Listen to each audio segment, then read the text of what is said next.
A captain fights for his life, alarms screaming, monitors failing, and he locks eyes with a nurse no one respects. He raises his hand in a salute. Why her? How did she know exactly what to do next, before anyone else even moved? Before we go deeper, tell us in the comments where you're watching from. We'd love to hear from you, and if you're new here, click on the subscribe button so you never miss any of our upcoming videos. They pushed through the ER doors, gurneys clattering and monitors screaming, as Captain Daniel Hayes, barely hanging on, was rushed in from a battlefield that had ripped him apart. At his side was Nurse Nora Bennett, fresh-faced, still new to the chaos of St. Helena Military Medical Center. Doctors barked orders, dismissed her, impatient and brittle. Step aside. This is not your call, one snapped, eyes narrowed. But then something shifted. The captain, a man who had fought wars and lived through mortar blasts, looked straight at her. His voice was a rasp, but he spoke her name. He raised his hand, trembling, and gave her a full military salute. A silence fell heavier than fear. Questions filled the air like dust in an empty hall. Who was she? Why him? And what was the connection between them that no one yet understood? Nora didn't hesitate. She knelt, breath quick, fingers steady against his pulse, intuition guiding her where logic faltered. In real life, there are stranger turns than fiction, like the time two nurses walking to work on a New York street saw a woman drop to the pavement, heart stopped entirely, and within seconds they kept her alive until help arrived, changing the course of her life forever. Doctors later told her she would have died or suffered permanent brain damage if those nurses hadn't acted at that exact moment. That's the quiet heroism woven through hospitals every day, lives saved by people who never expected to be anyone's answer. Imagine you were there. Imagine someone you barely knew held your fate in their hands. What would you feel in that moment? And if that someone looked at you as if your life meant everything? Before we go deeper, tell us in the comments where you're watching from. We'd love to hear from you, and if you're new here, click on the subscribe button so you never miss any of our upcoming stories like this. Nora Bennett stood a half step back from the bed, hands clasped, shoulders still, the kind of quiet that made people underestimate you. Late 30s, no loud confidence, no sharp elbows, just a nurse who showed up early and left late. Around her, the other doctors moved with practiced certainty, voices clipped, impatient, almost rehearsed. This was a military hospital, urgency lived in the walls. A senior nurse leaned toward another and whispered, "She's new, military hospitals eat people like her alive." Another shook her head slightly. The captain on the table still had no name in the system, only rank, only urgency. High-ranking, heavily decorated, and fading fast. A doctor exhaled through his nose and said quietly, "We've seen this before. He won't make it." If you were standing there, hearing that, would you believe them, or would you still hope someone noticed what everyone else missed? Nora did notice. Not dramatically, not with a speech, but with the kind of attention that comes from years of watching people when they think no one is looking. His breathing wasn't chaotic, it followed a strained rhythm, like he was fighting to stay conscious between shallow pulls of air. His right hand trembled, not from shock alone, but from something neurological, subtle, easy to dismiss. Then she saw the scar just beneath his collarbone, old and clean, the kind left by shrapnel removed under pressure, not in a modern operating room. Her thoughts raced, memories brushing the edges of her focus. Why would his oxygen levels drop before his pulse? Why did his fingers curl the same way every few seconds? She spoke softly, almost to herself, but it carried weight. Something's wrong that isn't on the chart. The room didn't stop. No one looked at her. Have you ever known the answer and felt invisible at the same time? The doctors pressed on, confident, dismissive, trusting experience more than instinct. But the captain's eyes kept drifting back to Nora, like he was anchoring himself to her presence. Why does a decorated captain trust her when no one else does? What history connects them that isn't written anywhere? The monitors beeped steadily, then faltered. A doctor reached for another medication. Nora's heart pounded, not from fear, but recognition. She had seen this before. She had seen a man bleed like this, breathe like this, fight like this. And the doctors had no idea this wasn't the first time she'd stood this close to death, knowing exactly how thin the line really was. The steady beep of the heart monitor softened, stretched, and slowly transformed into the thudding rhythm of helicopter blades. White hospital lights faded into blinding sun and airborne dust, the smell of antiseptic replaced by fuel, sweat, and scorched metal. Years earlier, before St. Helena, before anyone ever called her just a nurse, Nora Bennett wore a different uniform and answered to a different title. She was a combat medic in a conflict most people back home never heard about, a place that didn't make headlines and didn't earn parades. The kind of war zone where supplies arrived late, promises arrived never, and the injured arrived constantly. Command rotated names, not people. The overworked were expected to endure quietly. Nora did. She learned to move fast, speak little, and decide faster. If you had been there, watching medics ration gauze like gold, would you have stayed, or looked away? She worked beside a field surgeon who dismissed her from the start, a man who called her support and meant it as a limit, not a role. He trusted charts more than instincts, rank more than reality. Yet day after day, young soldiers were dragged in, boots caked with dust, eyes wide with shock, hands clutching at wounds they didn't understand yet. Nora treated them with what little they had, torn bandages boiled and reused, morphine measured in drops, reassurance spoken softly into ears still ringing from explosions. She learned the language of fear quickly. "Am I going to die?" they'd ask. She never lied, but she never abandoned hope either. She remembered their names when no one else did. She wrote letters when hands were too broken to hold a pen. She stayed when the surgeon left to rest. What would it take for you to keep showing up when no one is watching? Then there was one night that refused to fade. A call came in just before dawn, the sky pale and unforgiving. An officer had been pulled from wreckage, bleeding heavily, breath uneven, pulse weak but stubborn. Rank said evacuate later. Protocol said resources were too thin. The surgeon shook his head and said they couldn't spare a transport. Nora looked at the officer's hands, the same tremor she would recognize years later in that hospital room, the same fight to stay present. She argued once. She was dismissed. She argued again. "We don't leave him," she said, voice steady despite the chaos. When told to stand down, she made a choice that would follow her for the rest of her life. She stayed with him through the night, improvised care, rerouted supplies meant for others, and kept him alive long enough for evacuation. In doing so, she broke rules written by people far from the ground. She saved a life and signed her own quiet sentence. The fallout came months later, long after the dust settled. Commendations went elsewhere. Reports were edited. Her name disappeared from recommendations and reappeared in disciplinary files. She was reassigned, sidelined, reduced. Not a team player, they said. Too emotional. Eventually, she was sent home, her combat record folded into a version that fit neatly into silence. No medals. No explanations. Just a transfer to civilian nursing, where her past became an inconvenience rather than a credential. Have you ever done the right thing and paid for it in ways no one warned you about? That forgotten war zone never really left her. And neither did the man she refused to abandon. Because the decision she made there didn't just cost her her career.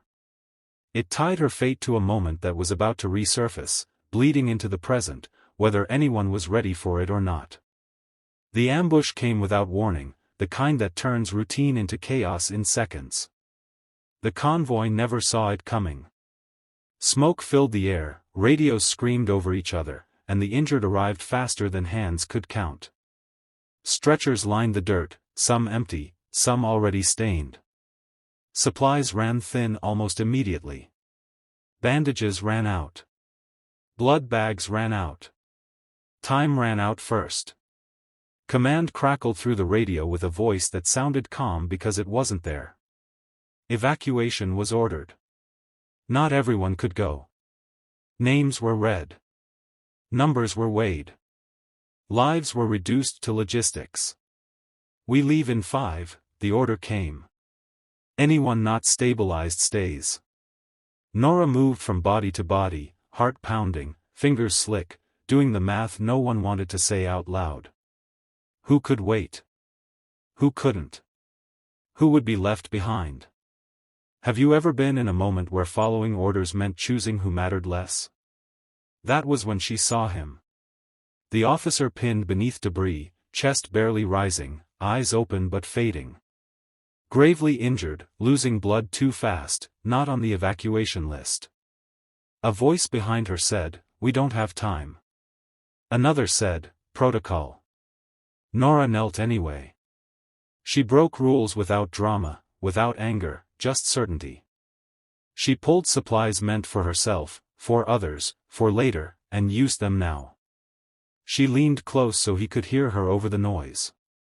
"Look at me," she said, steady, calm. His eyes flickered.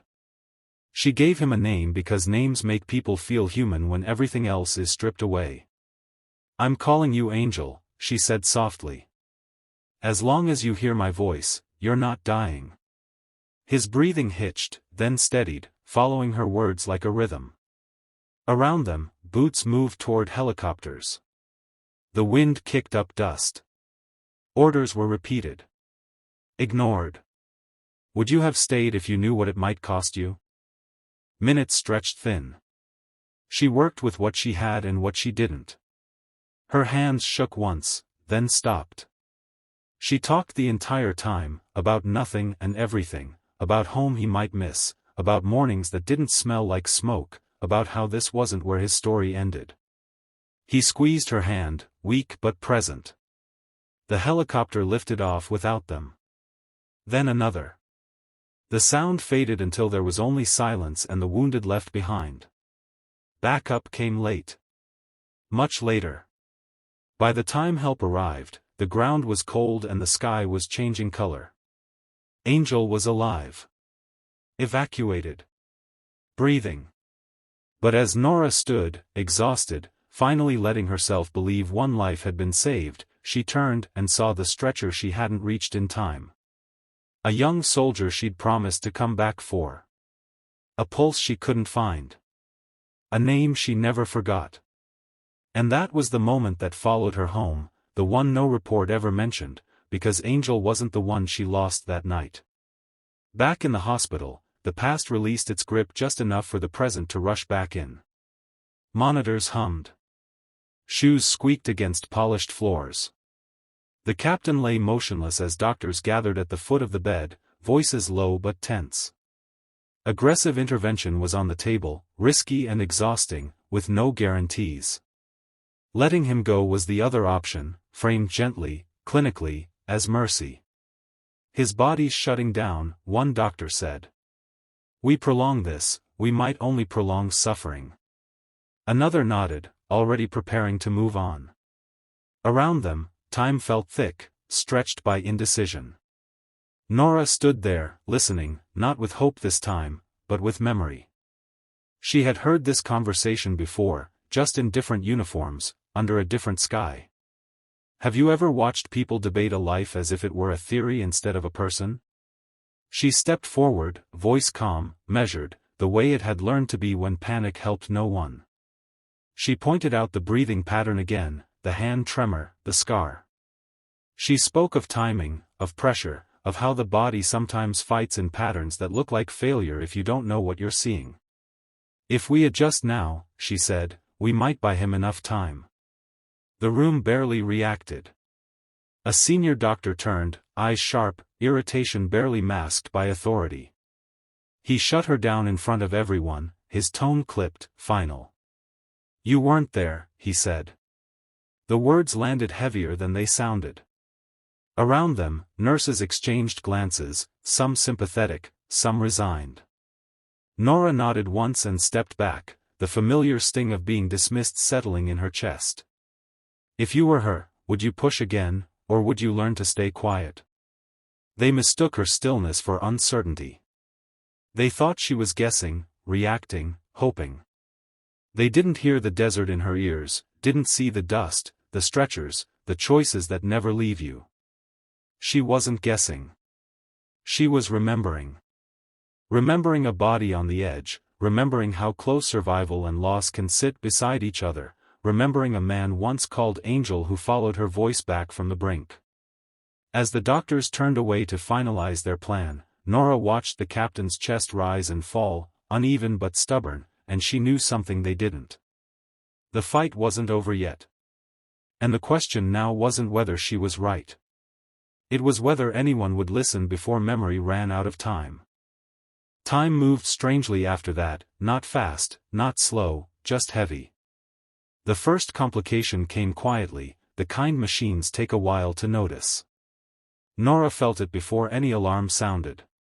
She watched the way his jaw tightened between breaths, the slight change in skin tone near his temples. She spoke up again, softer this time, almost like a suggestion. "He's about to crash," she said. A doctor glanced at the monitor and shook his head. Seconds later, the numbers dipped sharply. The room stiffened. Adjustments were made. No one thanked her. They told themselves it was coincidence. If you were watching this unfold, would you start to trust the pattern, or cling to the comfort of charts and screens? Minutes passed. Another moment came. She mentioned a rare reaction to transfusions, something that wouldn't be in a standard file unless someone had lived through it with him. A junior doctor frowned, checked the records again, then paused. "There's a note here," he said quietly, almost surprised. It was buried, old, easy to miss. The senior doctors dismissed it as irrelevant history. Nora didn't argue. She simply stayed close. When his pressure shifted in a way that suggested internal bleeding, not where they expected, but deeper, slower, she said it before the scans confirmed it. This time, one doctor didn't scoff. He watched her instead. Really watched.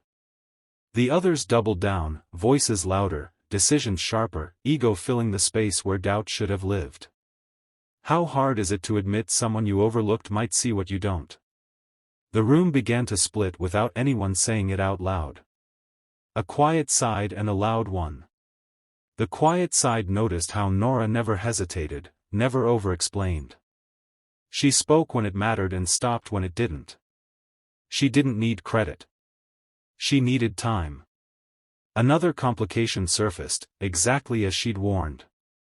This time, there was no denial, only tension. Someone asked her, cautiously, how she knew. She didn't answer directly. She just said, "His body remembers things before machines do." The captain shifted, fingers twitching, breath uneven but present. The doctors exchanged looks, unsettled now, not by her confidence, but by its accuracy. Because the question hanging in the air was growing harder to ignore. How does she know him better than his own medical file? And what part of his story hasn't anyone bothered to read yet? The present loosened again, and the past stepped forward, heavier this time, slower. After the war zone emptied and the stretchers stopped coming, questions arrived instead. An investigation was opened, neat and formal, far from the dust and the noise where decisions had actually been made. Reports were requested. Timelines rewritten. Context trimmed down until it fit comfortably on paper. Nora sat in small rooms with bright lights, answering the same questions again and again. Why did you divert supplies? Why did you delay evacuation? Why did one soldier die while another lived? She explained calmly, carefully, the way she always had. She spoke about limited resources, about orders that arrived too late, about choosing action over waiting. She spoke about trying to prevent a death, not cause one. But the story had already been decided somewhere above her. If you've ever walked into a room and felt the verdict was written before you opened your mouth, you know that feeling. Command needed the situation contained. Mistakes couldn't live too high up the chain. Someone had to carry the weight, and Nora was the easiest place to put it. Not senior enough to fight back. Not loud enough to make noise. Just visible enough to be blamed. Language shifted. Poor judgment. Emotional decision-making. Words that sound reasonable until you realize what they erase. The field surgeon testified that protocol had been broken.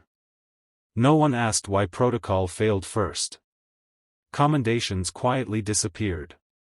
Files were sealed. The officer she saved recovered elsewhere, far from the hearings, far from the outcome. Nora was left with a conclusion she didn't agree with and a reputation she couldn't outrun.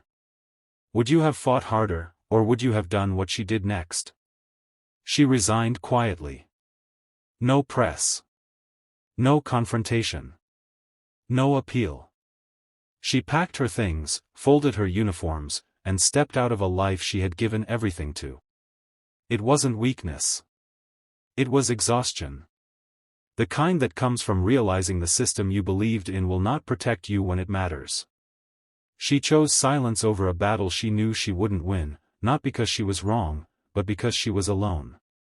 For years after, she carried the shame they handed her, even though she hadn't earned it. It showed up in the way she spoke less, volunteered less, stayed in the background. She became competent and invisible, skilled and overlooked. Especially to women watching, women who have done everything right and still been blamed when something went wrong, this part feels familiar. She didn't stop being brave. She just stopped being seen. Back in the ER, everything changed at once. The captain's numbers dropped hard and fast, the kind of crash that doesn't give warnings or second chances. Alarms sounded, then stuttered, then went silent as one monitor failed and another lagged behind reality. For a moment, the room hesitated. Doctors stared at screens that no longer made sense, hands hovering, waiting for data that wasn't coming. Training teaches you to trust machines. War teaches you what to do when they disappear. Nora didn't raise her voice. She didn't look around for permission. She stepped forward and gave an order, clear and precise, cutting through the noise like it had always belonged there. Someone followed it without thinking. Then another. If you were standing there, would you have recognized leadership before it announced itself? She used a technique learned far from classrooms, something improvised under fire, designed for bodies pushed past normal limits. It wasn't in any manual. It wasn't approved. It worked because it respected what the body was trying to do instead of forcing it to comply. She adjusted pressure, timing, angle, all by feel, by memory, by experience written into muscle. As she worked, she leaned close to the captain and said something quietly, a phrase no one else in the room understood. It wasn't medical. It wasn't a command. It was a call. The same words she had used years ago in the dust, when survival depended on trust. Angel would recognize it. And he did. The captain's breathing shifted. Not dramatically, not all at once, but enough. A weak nod followed, barely visible, as if he was answering her from somewhere far away. His fingers tightened around the edge of the sheet, just slightly, but deliberately. The room held its breath. Monitors caught up, numbers stabilizing into something fragile but real. Doctors looked at each other, unsettled now, not by the situation, but by her. Because in that moment, with no title, no rank, and no approval, she had done what they couldn't. And that's when the room finally understood who she was. The truth settled in slowly, like sunlight through a dusty window. The captain, the man fighting for his life just moments ago, was the officer she had refused to abandon all those years ago, the one she called Angel in a war zone forgotten by the world. He had survived because she stayed, because she made the choice no protocol allowed. And he hadn't just survived, he had risen through the ranks, carried forward by the life she had insisted on saving. That salute he had given her at the door wasn't just courtesy. It wasn't respect offered to a stranger. It was recognition, a quiet, public correction of history, the only acknowledgement that the world had denied her for so long. If you had seen that moment unfold, would it feel like justice, or like the weight of all the years it took to arrive? The doctors, the ones who had doubted her, dismissed her, questioned her memory, they were silent. Their voices caught somewhere between disbelief and understanding. One removed his cap, a gesture so small it almost went unnoticed, but it spoke louder than any words. Another instinctively stepped back, giving space to someone they hadn't known they needed to respect until now. The room, filled with tension only moments before, now breathed differently. She didn't need accolades or explanations. In that single act, the truth of her courage and skill was undeniable. The history they had tried to rewrite in reports, in disciplinary notes, in whispers, they couldn't erase this moment. And for the first time in years, Nora Bennett was seen exactly as she had always been, brave, capable, unflinching, and indispensable. Time slowed again, and the world outside the ER faded. In one possible ending, the captain survived. Days later, he requested that Nora be formally recognized, that her record be reopened, that the history rewritten to reflect the truth of her courage. Red ink gave way to clarity, reports updated, commendations quietly restored. It wasn't a parade, not a public ceremony, just justice, finally measured correctly. In the other ending, he didn't make it. He passed with dignity, eyes steady, breathing calm, leaving behind only the truth he carried with him. His final words, whispered but deliberate, reached her ears: "You kept your promise." Either way, Nora didn't celebrate. There was no cheering, no medal pinned to her chest. She simply exhaled, shoulders releasing tension they had held for years, the weight of unsaid recognition finally lifted. The room felt different, not louder, not prouder, just right. She didn't need applause. She only needed the truth to be seen. And in that, every moment of courage, every silent choice, every life she touched was acknowledged, even if quietly. The story didn't end with glory, it ended with honesty. And for Nora Bennett, that was more than enough. There are countless women like Nora Bennett, quiet, competent, carrying expertise and courage that rarely demands attention until the moment it matters most. They move through systems that overlook them, through histories that forget them, and yet, in the crucial seconds, they are the ones who tip the scale between life and death, success and failure, hope and despair. Recognition often comes late, if it comes at all, and yet their actions leave ripples that never fade. Have you ever been underestimated, until the moment it mattered most? Felt the weight of doubt around you, only to prove what no one expected? If this story stayed with you, like it stayed with us, tap like and subscribe for more stories that honor the unseen. Because these aren't just tales of heroism, they are reminders that quiet courage can change everything, even when no one is watching.